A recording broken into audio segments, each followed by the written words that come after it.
Good morning students.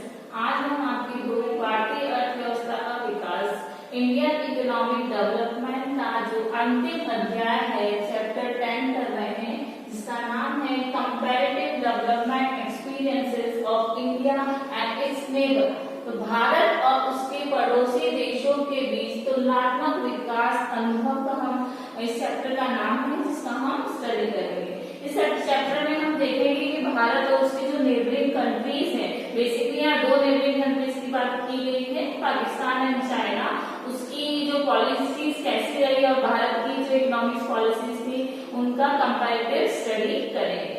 तो सबसे पहले हम इसका इंट्रोडक्शन देख लेते हैं, परिचय इसके बारे में कुछ जान लेते हैं। तो हमने ये जो बुक है इंडियन इकोनॉमिक डेवलपमेंट भारतीय अर्थव्यवस्था का विकास, इसमें हमने भारत की स्वतंत्रता से लेकर अभी तक की सभी विकास और आर्थिक नीतियों को स्टडी किया है, उसके बारे में जान लिया है, उसका विस्तार से स्टडी किया है कि भारत ने किस प्रकार की, इंडिया ने किस प्रकार की पॉलिसीज अडॉप्ट करी, डिफरेंट सेक्टर्स में क्या इम्प्रूवमेंट किए, क्या सजेशंस लिए, इन सब के बारे में हम डिटेल स्टडी कर चुके हैं। और पिछले जो 10 इयर्स में, पिछले दशकों में जो वैश्वीकरण ने विश्व की सभी अर्थव्यवस्थाओं में जो चेंजेस किए, ग्लोबलाइजेशन की जो पॉलिसीज आई थी 1991 में भी भारत ने जो अप्लाई किया था, उसका पूरे विश्व में क्या इफेक्ट हुआ, क्या चेंजेस हुए, या ये चेंजेस जो हुए थे वो कुछ शॉर्ट टर्म के लिए थे, अल्पकाल के लिए थे, कुछ लॉन्ग टर्म के लिए थे, दीर्घकाल के लिए थे, इसका हमने स्टडी किया था। और वर्ल्ड की जितनी भी कंट्रीज हैं, जितने भी नेशंस हैं, वो अपनी इकोनॉमी को स्ट्रॉन्ग करने के लिए, अपनी अर्थव्यवस्था को सुदृढ़ बनाने के लिए बहुत सारे मेजरमेंट्स अपनाते हैं, उपाय अपनाते हैं। इस उद्देश्य से वो अनेक प्रकार के उन्होंने regional and economic group form किए हैं। क्षेत्रीय आकर, रीजनल मतलब जो एक रीजन है, जैसे एशिया कंट्री है तो वो एक रीजन हो गया, या जो डेवलपिंग कंट्रीज है उनका एक रीजन हो गया, या जितनी भी वर्ल्ड की जितनी भी कंट्रीज हैं वो आपस में ग्रुप फॉर्म करते हैं ताकि अब वो मिलजुल कर एक डेवलपमेंट पॉलिसीज बना सकते हैं और देश के डेवलपमेंट में अपनी रोल निभा सके। जैसे हम न्यूज में भी कई सुनते हैं, न्यूज़पेपर में पढ़ते हैं कि कई सारी ऐसे इकोनॉमिकल ग्रुप बने हुए हैं, जिनमें जैसे सार्क है जो साउथ जो एशियन कंट्रीज का मिला हुआ है, या भारत की जो नेबरिंग कंट्रीज से उससे मिलकर बना हुआ, यूरोपियन यूनियन है, आसियान है, G8 है, G20 है, ब्रिक्स है, ये सभी जो कंट्री हैं और भी बहुत सारे ग्रुप्स बने हुए हैं। तो ये सभी जो ग्रुप बने हुए ये इसमें सारी कंट्रीज आपस में मिलकर इकोनॉमिक डेवलपमेंट पॉलिसीज बनाती हैं और वेलफेयर के लिए, अपनी कंट्री के वेलफेयर के लिए काम करती है, साथ साथ अपने जो नेबरिंग कंट्रीज हैं, दूसरी जो वर्ल्ड की कंट्रीज हैं उनके लिए वर्क करती हैं। और जितनी भी डेवलपमेंट प्रोसेस होता है उससे समझने में मदद मिलती है, क्योंकि जब सारे कंट्रीज के लोग आपस में मिलकर काम करेंगे तो उनकी डेवलपमेंट पॉलिसीज को समझने में हेल्प मिलती है। इसके अलावा हम जो हमारे जो नेबरिंग कंट्रीज हैं उनकी स्ट्रेंथ और वीकनेसेस, पावर, उनकी जो शक्ति है, उनकी कमजोरियों को भी जानने में हमें हेल्प मिलती है जब हम साथ में मिलकर वर्क करते हैं। इसके अलावा जो जितनी भी हम लिमिटेड सोर्सेस के साथ, लिमिटेड साधन के साथ जितनी भी डेवलप कंट्रीज द्वारा जो डेवलपिंग कंट्रीज हैं उनको कंपटीशन का सामना करना पड़ता है, तो उससे भी निपटने के लिए हमें सहायता मिलती है जब हम देश आपस में मिलकर कार्य करते हैं। और इसीलिए हमें जरूरी है कि हम जो हमारे नेबरिंग कंट्रीज हैं उसकी इकोनॉमिक पॉलिसीज, उनकी डेवलपमेंट पॉलिसीज के बारे में जान ले, ताकि हमें हमारी कंट्री के डेवलपमेंट में हेल्प मिल सके कि हमें किस सेक्टर में और ज्यादा अध्ययन या स्टडी करनी है या और पॉलिसीज निर्माण करनी है।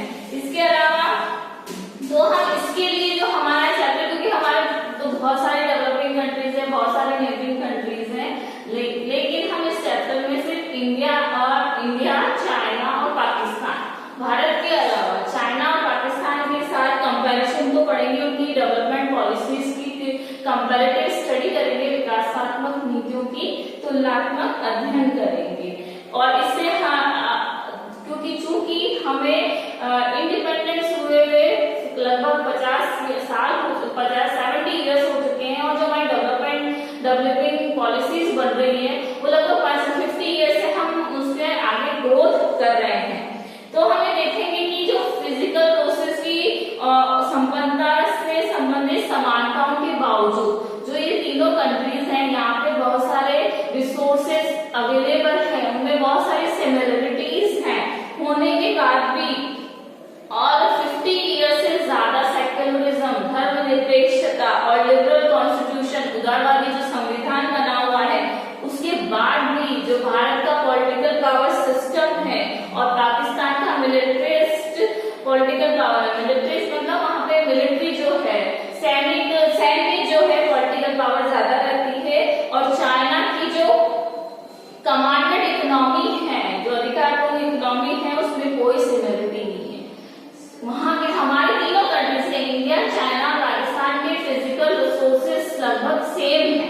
उनकी हमारी जो फिजिकल सिचुएशन है, जो लैंड की सिचुएशन है और या बाकी जो सिचुएशन है वो लगभग सेम है, लेकिन 50 इयर्स की डेवलपमेंट पॉलिसीज के बाद भी तीनों कंट्रीज की सिचुएशंस अलग अलग हैं, उनमें कोई सिमिलरिटी नहीं है, जबकि रिसोर्सेज काफी हद तक एक दूसरे से मिलते जुलते हैं। और चाइना जो पहले इसकी कमांडेड इकोनॉमी थी, वो उसको लिबरल इकोनॉमी, उदारवादी इकोनॉमी भी बना रहा है। तो हम इस चैप्टर में आगे ये देखेंगे कि तीनों जो कंट्रीज हैं इनकी क्या पॉलिसीज हैं और इनमें क्या डिफरेंस है, इनका कंपैरेटिव स्टडी करेंगे। अब हम देखते हैं डेवलपमेंट पाथ कि क्या डेवलपमेंट पाथ अपनाया तीनों पड़ोसी देशों ने, इंडिया, पाकिस्तान एंड चाइना ने।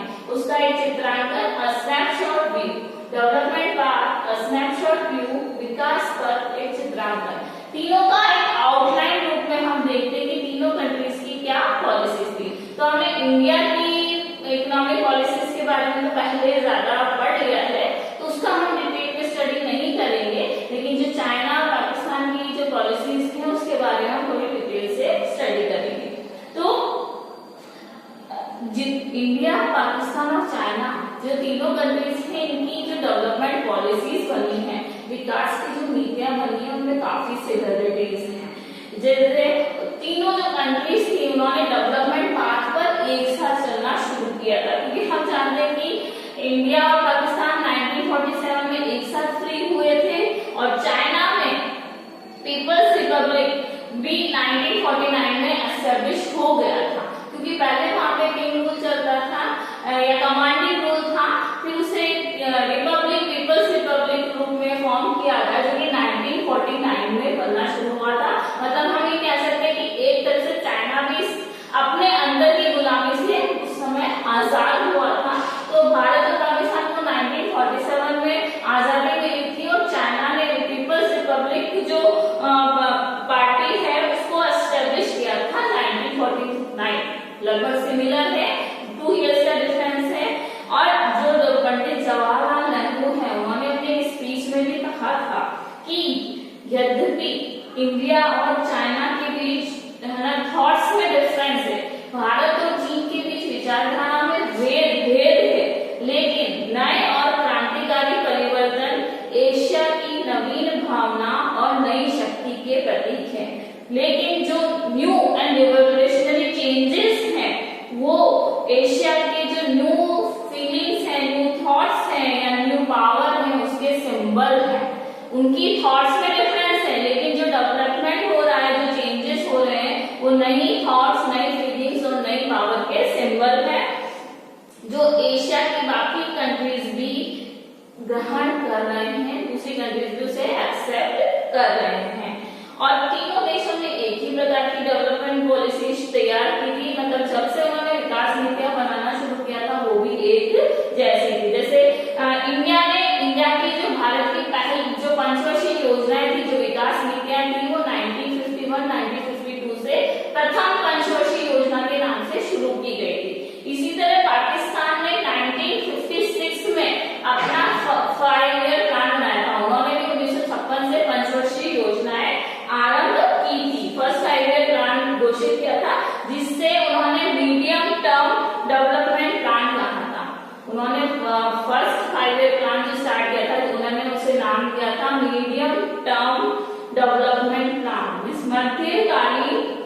विकास योजना उन्होंने से नाम दिया था। और जो चाइना ने भी 1953 में अपने फर्स्ट 5 ईयर प्लान की घोषणा की थी। तो सभी ने लगभग सेम ईयर्स में, भारत ने 1951 में की, पाकिस्तान ने 1956 में की और चाइना ने 1953 में की थी। लगभग सिमिलर टाइम पीरियड में उन्होंने अपने डेवलपमेंट पॉलिसीज डेवलप की या 5 ईयर प्लान डेवलप किए। और 2013 तक पाकिस्तान में जो है 11 5 ईयर प्लान शुरू हो गया था और चाइना में 2016 से 20 के बीच में अभी जो उनकी 13 5 ईयर प्लान की पीरियड चल रहा है। तो चाइना का 13 5 ईयर प्लान चल रहा है और पाकिस्तान का 11 5 ईयर प्लान 2013 में शुरू हो गया था। और हम जानते हैं भारत ने की जो 2012 से 17 तक 12 5 ईयर प्लान स्टार्ट किया गया था, उसके बाद उसे चेंज करके नीति आयोग में बदल दिया गया है। और ये जो भारत की जो 5 ईयर प्लान की पॉलिसी 2007 में उन्होंने चेंज करके नीति कमीशन में डाल दी थी। और जो इंडिया और पाकिस्तान है उन्होंने सिमिलर पॉलिसीज अप्लाई की, जैसे कि लार्ज स्केल पे गवर्नमेंट सेक्टर का जनरेट करना, सार्वजनिक क्षेत्र का सृजन करना ताकि ज्यादा से ज्यादा लोगों के वेलफेयर के लिए काम किया जा सके और सार्वजनिक क्षेत्र में जितना सार्वजनिक व्यय किया जा सके, मतलब गवर्नमेंट सेक्टर में कितना गवर्नमेंट एक्सपेंडिचर कर सकती है, इस तरह की पॉलिसीज बनाई थी। तो कम से कम उन्होंने जो ज्यादा से ज्यादा उन्होंने जो प्रेशर दिया था या जो फोकस किया था वो गवर्नमेंट सेक्टर को डेवलप करने के लिए दिया था, क्योंकि जो गवर्नमेंट है वो वहां के लोगों के वेलफेयर के लिए वर्क करे। इसके अलावा 1980 तक तीनों कंट्रीज की पर कैपिटा इनकम प्रति व्यक्ति आय 1980 तक तीनों देशों की लगभग समान थी, कि जो डेवलपमेंट हो रहा था उससे प्रति व्यक्ति जो आय थी वो लगभग समान ही थी। तीनों देशों की स्थिति की बेसिक पोजीशंस क्या है, इसके लिए हम इसके आगे इनकी डेवलपमेंट पॉलिसीज के बारे में जानते हैं। और हमने इंडियन जो इकोनॉमिक पॉलिसीज उससे पहले हम पढ़ चुके हैं, इसलिए हम उसके बारे में ज्यादा बात नहीं करेंगे। हम चाइना और पाकिस्तान की पॉलिसीज के बारे में स्टडी करेंगे।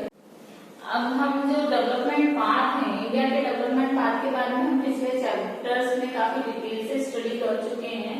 तो यहाँ पर हम चाइना और पाकिस्तान की डेवलपमेंट पाथ और पॉलिसीज के बारे में स्टडी करेंगे। तो सबसे पहले हम चाइना की डेवलपमेंट पाथ या पॉलिसीज की बारे में बात कर लेते हैं। इसमें चाइना में जब पीपल्स रिपब्लिक पार्टी का जो एस्टेब्लिशमेंट हुआ था, तो वहां के जो डिफरेंट सेक्टर्स थे, जो क्रिटिकल सेक्टर्स थे, जो विभिन्न क्षेत्र थे, जिसमें कि एंटरप्राइजेस एंड लैंड की जो ऑनरशिप थी, जिसमें जो उद्योग और भूमि का जो स्वामित्व था, जिसका संचालन, जिसको जो पहले पर्सनल लेवल पे उसको कंडक्ट किया जा रहा था, पर्सनली निजी तौर पर उसको संचालित किया जा रहा था, उससे गवर्नमेंट ने अपने अंडर में ले लिया, सरकार ने अपने नियंत्रण में ले लिया था, कि जो पहले प्राइवेट कंपनीज थी गवर्नमेंट ने उसे टेक ओवर कर लिया। और लार्ज स्केल पे, बहुत ही लार्ज स्केल पे एक प्रोग्राम चलाया गया जिसका नाम था ग्रेट लीप फॉरवर्ड प्रोग्राम।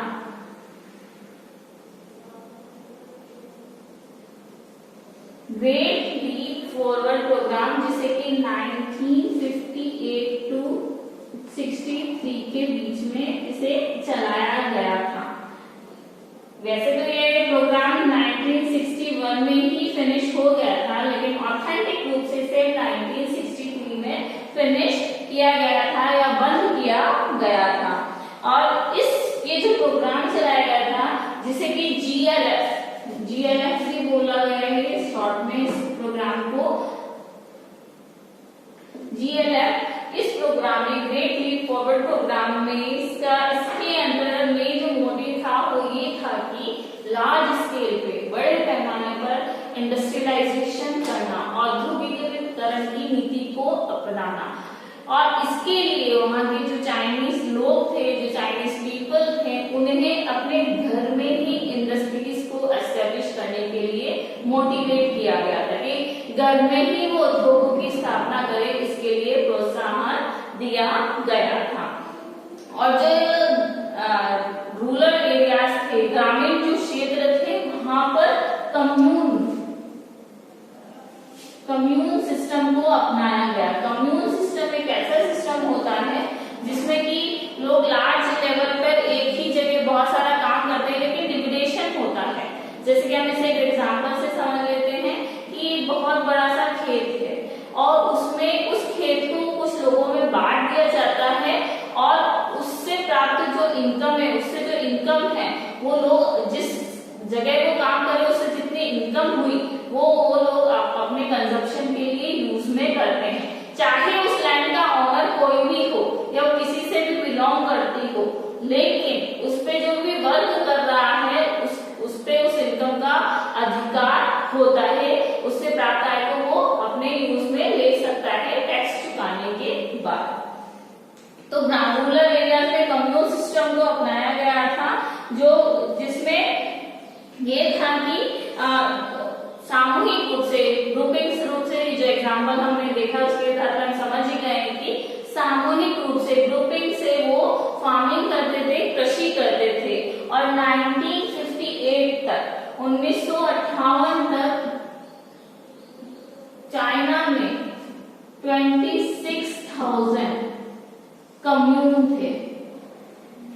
मतलब पूरा कम्यून सिस्टम वहां पर लागू हो चुका था, जिसमें सभी जो फार्मर्स इंक्लूडेड थे, सभी मिलकर काम कर रहे थे। लेकिन जो ये प्रोग्राम था ग्रेट लीप फॉरवर्ड प्रोग्राम, उसमें बहुत सारी प्रॉब्लम्स आई। उसमें मेजर जो प्रॉब्लम थी वहां पे जो सूखा पड़ जाना, ड्राउट हो जाना, सूखा पड़ जाना था, जिसने बहुत ही ज्यादा डिस्ट्रॉय किया, बहुत ही ज्यादा तबाही मचाई। और उस समय सूखे के कारण, ड्राउट के कारण 30 मिलियन पीपल्स मारे गए। तो आप सोच सकते हैं कि कितना भयंकर सूखा पड़ा था कि 30 मिलियन पीपल की उसमें डेथ हो गई थी। इसके जो कि ये जो ड्राउट पड़ा था, जो सूखा पड़ा था, वो 1959 to 61 के रूप में के बीच में हुआ था। तो हम देख रहे हैं कि जो ग्रेट लीप प्रोग्राम है उसका ड्यूरेशन भी यही था, और जो ड्राउट हुआ था, जो सूखा पड़ा था, उसका ड्यूरेशन भी यही था। इसी वजह से ये प्रोग्राम इतना सक्सेसफुल नहीं हो पाया।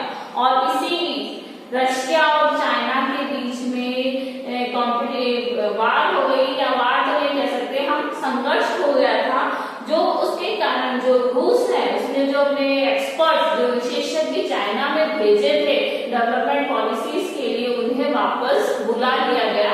रूस ने चाइना से अपने एक्सपर्ट्स को वापस बुला लिया, जिसके कारण जो इंडस्ट्रियलाइजेशन, जो आधुनिकीकरण में डेवलपमेंट के लिए भेजे गए थे, वो वापस बुला लिए गए, जिसके कारण भी ये जो प्रोग्राम है इतना सक्सेसफुल नहीं हो पाया और उसे चाइना को बहुत सारी प्रॉब्लम्स का फेस करना पड़ा। तो जो इसी बीच 1965 में, 1965 में जो माओ एक लीडर हैं जिन्होंने पीपल्स रिपब्लिक पार्टी का एस्टेब्लिशमेंट किया था। माओ वो पर्सनैलिटी हैं जिन्होंने चाइना में पीपल्स रिपब्लिक पार्टी का एस्टेब्लिशमेंट किया था।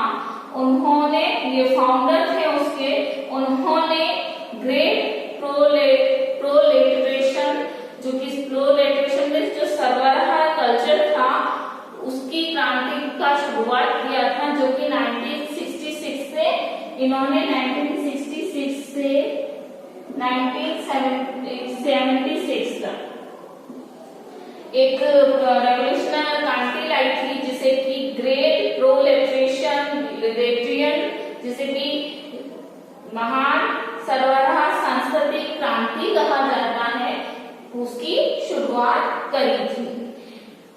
और इसके अंतर्गत जो स्टूडेंट्स थे, क्योंकि जो चाइना ने भी अपने रशिया ने भी अपने एक्सपर्ट चाइना से वापस बुला लिए थे इंडस्ट्रियलाइजेशन की प्रक्रिया के दौरान, तो इस प्रोग्राम के थ्रू उन्होंने वहां के जो स्टूडेंट्स थे और जो एक्सपर्ट्स थे, उन्हें रूरल एरियाज में, ग्रामीण क्षेत्रों में काम करने के लिए भेजा गया और स्टडी करने के लिए, कि इस प्रोग्राम के थ्रू वहाँ के जो स्टूडेंट स्टडी कर रहे थे और जो एक्सपर्ट्स थे उन्हें ग्रामीण रूरल एरियाज की स्टडी करने के लिए भेजा गया था। और इसी कारण चाइना में जो फास्ट इंडस्ट्रियलाइजेशन ग्रोथ को में जो 1978 से जो प्रोग्राम्स लागू किए गए थे, 1971 से जो प्रोग्राम्स या रिफॉर्म्स लागू किए गए थे उससे काफी चेंजेस आए। और ये जो रिफॉर्म्स चाइना में लागू किए गए थे, कंडक्ट किए गए थे, उन्हें कुछ स्टेप्स में लागू किया गया, कुछ चरणों में लागू किया गया। में सबसे पहले चरण में जो फर्स्ट स्टेप था उसमें agriculture, foreign trade, investment sector में रिफॉर्म्स किए गए।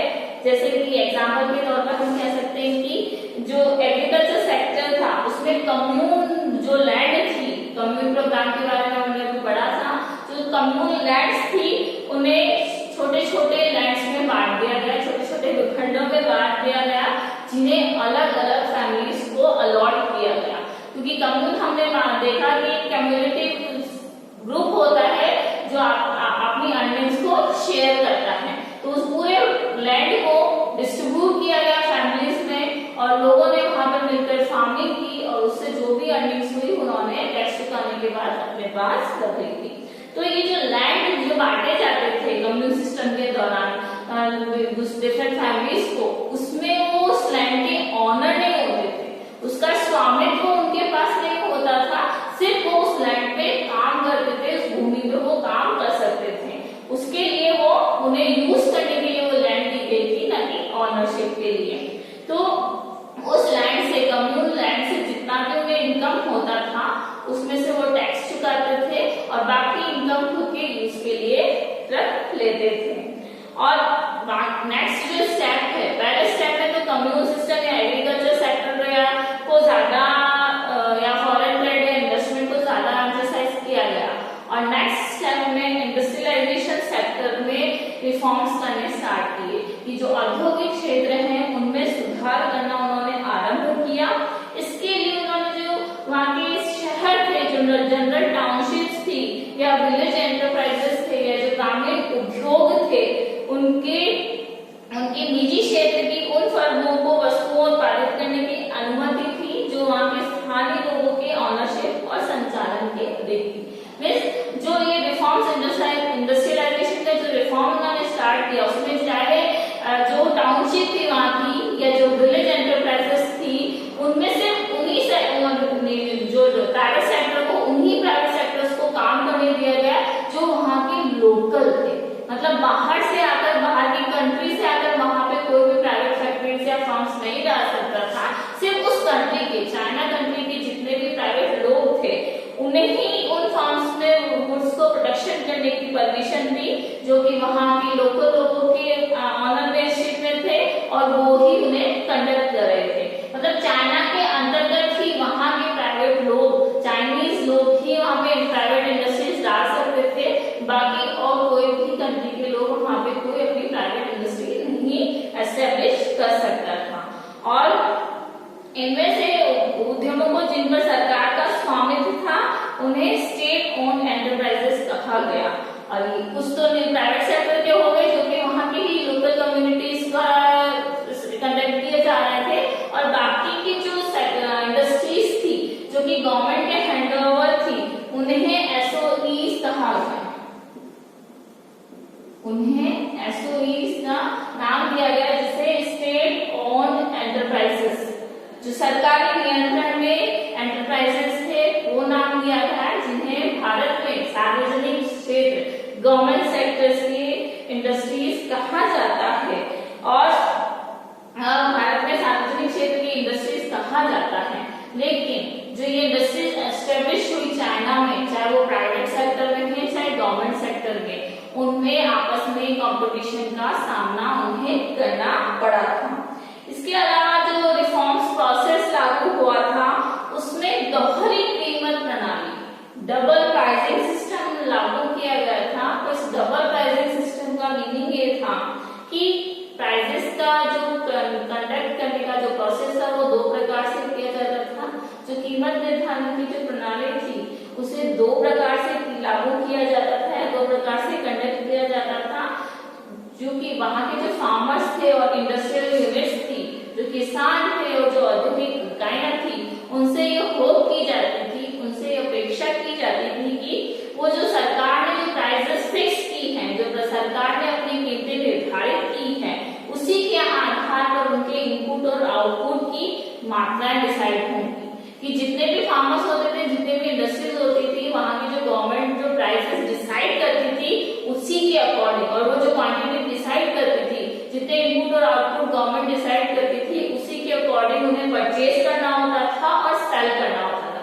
तो गवर्नमेंट डिसाइड करती थी कि उन्हें कितनी प्राइस पे कितनी क्वांटिटी में गुड्स को या सर्विसेज को सेल करना है और परचेज करना है, और बाकी जो गुड्स बच जाती थी फार्मिंग एंड इंडस्ट्रियल सेक्टर के अलावा, उसे मार्केट प्राइस पे खरीदी व बेची जा सकती थी, उसे खरीदा व बेचा जा सकता था। तो एक तो गवर्नमेंट की प्राइसेस थी, दूसरी मार्केट प्राइसेस थी। और पिछले कुछ इयर्स में प्रोडक्शन में ग्रोथ के साथ साथ मार्केट में बेची और खरीदी गई वस्तुओं और आगतों के अनुपात में वृद्धि हुई। मतलब धीरे धीरे जो गवर्नमेंट सेक्टर से प्राइवेट सेक्टर से गुड्स और सर्विसेज मार्केट में परचेज और सेल की जाती थी, उनमें ग्रोथ हो रही थी। फॉरेन इन्वेस्टर्स को एनकरेज किया जा रहा था, उनको आकर्षित किया जाने लगा है पिछले कुछ सालों में। इससे पहले नहीं था, चाइना ने बैन कर रखा था, लेकिन अब वो फॉरेन इन्वेस्टर्स को भी एनकरेज कर रहा है, आकर्षित कर रहा है अपनी पॉलिसीज के कारण। इसके लिए उन्होंने जो फॉरेन जो इन्वेस्टर्स हैं, उसके लिए उन्होंने एक पॉलिसी बनाई है जिसे स्पेशल इकोनॉमिक जोन का नाम दिया गया है, विशेष आर्थिक नीति का नाम दिया गया है। इस तरह हमने देखा कि चाइना ने अपनी कंट्री के डेवलपमेंट के लिए बहुत ज्यादा एफर्ट किए और लोगों को आपस में मिल के, आपस में कॉन्ट्रीब्यूट करके काम करने में काफी एनकरेज किया। अब जो वीडियो इस चैप्टर को जो यहाँ तक हमने डेवलपमेंट पाथ के बारे में स्टडी किया, उसमें हमने चाइना की डेवलपमेंट पॉलिसीज को स्टडी किया, उसे हम यहाँ आज यहीं तक पढ़ेंगे इस वीडियो में। नेक्स्ट वीडियो में हम पाकिस्तान की जो डेवलपमेंट पॉलिसीज है उसका स्टडी करेंगे और बाकी का रिमेनिंग